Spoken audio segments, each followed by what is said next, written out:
O homem não é senhor em sua própria casa. Havia algo de irônico na sensação de paz. Nos últimos meses, minha vida parecia estar se encaixando perfeitamente. O trabalho estava sob controle, a saúde havia estabilizado. Pela primeira vez em anos, minha mente parecia quieta.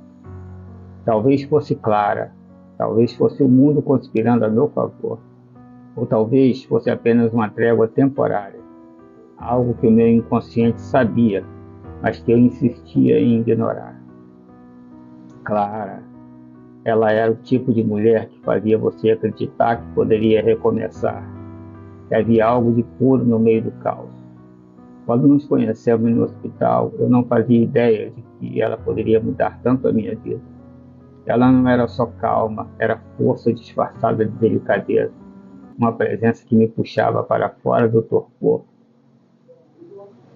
Tudo começou de forma casual, troca de mensagens, um café rápido, depois jantares longos e silenciosos, que não precisavam de palavras para fazer sentido. Ela me fazia sentir humano de novo. E quando estávamos juntos, era como se a guerra que acontecia dentro de mim cessasse, mesmo que por um breve instante. Você acredita em destino? Perguntei uma vez, enquanto caminhávamos pela praia ao entardecer. O sol afundava lentamente no horizonte, tingindo o céu de laranja e rosa. Ela riu, aquele tipo de riso que faz você questionar se foi uma pergunta idiota. Acredito que as pessoas aparecem em nossas vidas quando mais precisamos delas. Mas isso é destino? Não sei. Talvez seja, murmurei, pegando a pequena caixa no bolso. Não planejei o momento. Apenas sabia que não haveria outro mais certo para aquele.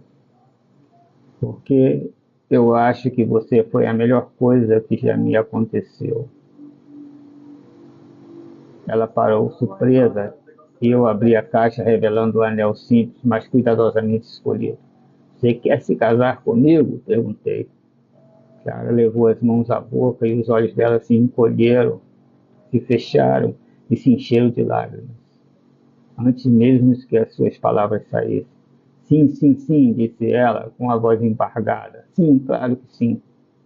Naquele momento, eu senti que havia finalmente cruzado uma linha invisível, uma linha que separava quem eu era do que eu poderia ser.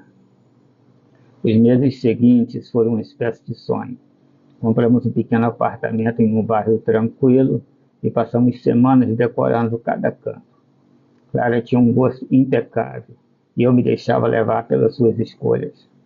Não discutíamos sobre cores de parede, ou cores de móveis, o tipo de móvel, estávamos em sincronia, de uma forma que eu nunca imaginei que poderia alguma vez ser possível.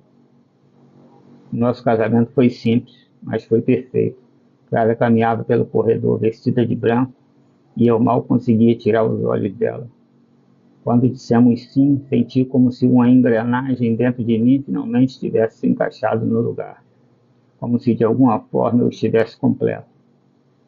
A lua de mel foi tudo o que poderíamos ter desejado.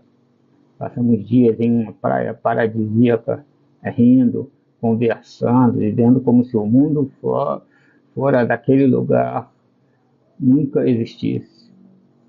As noites eram cheias de intimidade e confissões. Pela primeira vez, não havia pesadelos nem lapsos, apenas silêncio. No trabalho, as coisas também estavam estáveis. Assumi um projeto desafiador, mas pela primeira vez em anos sentia que estava no controle. Meus colegas me respeitavam e os resultados começavam a aparecer. Minha vida parecia equilibrada finalmente. Mas no fundo, algo ainda estava lá, algo que eu tentava ignorar. Durante as noites tranquilas com Clara, havia momentos em que eu sentia um eco distante, uma vibração estranha em algum canto da minha mente. Dizia a mim mesmo que era o cansaço, que era apenas minha imaginação, mas era bem mais do que isso. No meu inconsciente, o mundo estava longe de estar em paz. No coração do meu id, o híbrido permanecia preso, mas não passivo. Ele era como uma fera enjaulada, mas que conhecia cada fraqueza da jaula que eu mantia ali. Suas cicatrizes pulsavam e seus olhos vermelhos brilhavam com algo que parecia paciência. Ele sabia que o tempo estava ao seu favor. Do lado de fora da jaula, a criança vagava.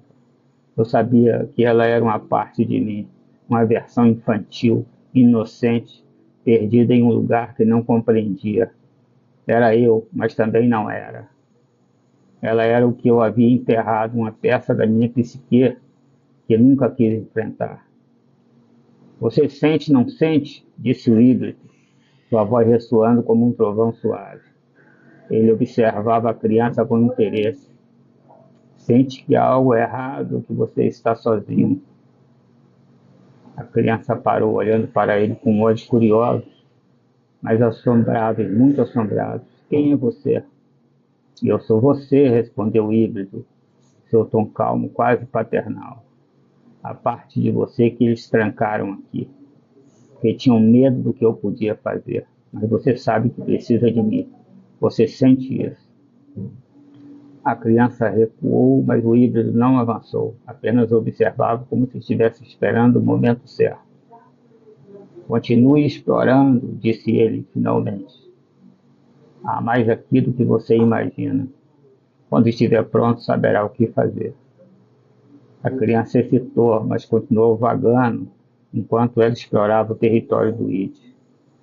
O exército do híbrido crescia. Criaturas deformadas, feitas de fragmentos dos meus traumas, começavam a se organizar. Eram sombras e formas grotescas, mas tinham um propósito claro: encontrar uma maneira de sair. Minha vida com Clara continuava perfeita. Planejávamos viagens, discutíamos sobre filmes e ríamos de coisas que só nós entendíamos. Às vezes eu olhava para ela e pensava que talvez tudo que aconteceu comigo tivesse sido apenas um prelúdio para isso, um prelúdio para nós. Mas à noite, quando o mundo ficava quieto, eu sentia as sombras. Elas não eram mais pesadelos, nem lembranças, era algo mais profundo, mais fácil para alguns e muito difícil de explicar para mim. Eu ignorava, que era mais fácil, muito mais fácil. Minha vida finalmente estava em ordem. Por que estragá-la pensando no que eu não podia controlar? No entanto, no fundo do It, o híbrido sabia que o controle que eu achava que tinha era uma ilusão. Ilusões cedo ou tarde sempre desmoronam. Ilusões cedo ou tarde sempre desmoronam.